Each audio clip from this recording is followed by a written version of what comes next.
There is a question in the Bible that is asked, what is your life?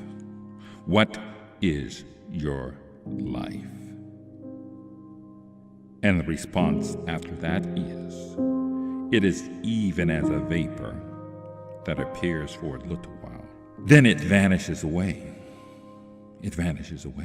For what is your life? It is as a vapor that is here for a little while and then it vanishes away. Imagine this, looking on the stove and you're seeing a pot boil and you're seeing the steam that is rising from the boiling water. And then what happens to that steam? It vanishes into thin air. This is what God is trying to convey to us, that our lives are like a vapor that appears for a little while and then it vanishes away.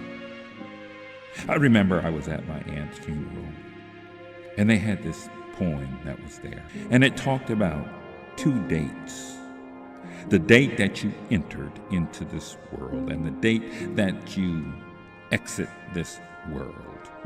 And between those two dates, there's a little dash. You know what I'm talking about. You can get that visual.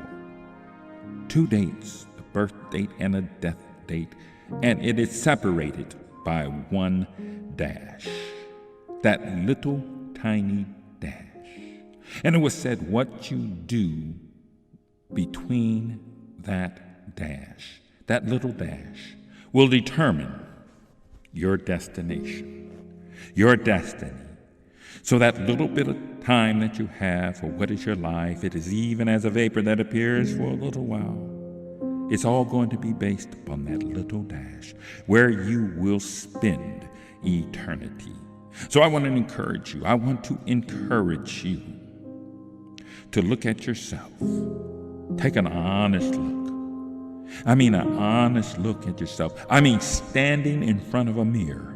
You walk in the bathroom. You walk in the bedroom. You walk in the hallway if you have a mirror, and you look into your eyes. You look into your eyes and tell me, what do you see? You look into your eyes and you tell me, what do you see? What do you see? See, it's so important because the eye is the lamp of the body. If your eyes are healthy, your whole body is full of light. But if your eyes are unhealthy, your whole body will be full of darkness. If then the light within you is dark, how great is that darkness? I guarantee when you look inside, you'll see darkness. And when you see that darkness, you just thank the good Lord that He blessed you to be able to stand and have the ability to look, take a look.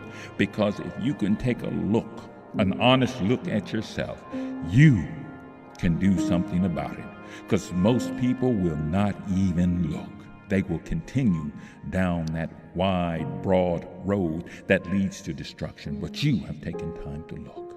And so you do an honest assessment. You do a checkup from the neck up. And that's what you want to do, because you're going to see inside there. There's things that you are trying to cover up, but it's not. It's like a stinking treasure buried within the deep. And you put padlocks on it, you put chains on it, but that's not going to do any good, because on the inside you are just seeping with deception, seeping with lies, seeping with sin, seeping with lust. We need to break through. Why do we need to break through? Because that's where your treasures are at. They're inside of you and not given to God. Do not store up for yourself treasures on earth where moth or vermin destroy and where thieves break in and steal. But store up for yourself treasures in heaven where moth and vermin do not destroy and where thieves do not break in to steal. For where your treasure is, there your heart will be also. The eye is a lamp to the body. If your eyes are healthy, your whole body will be full of light.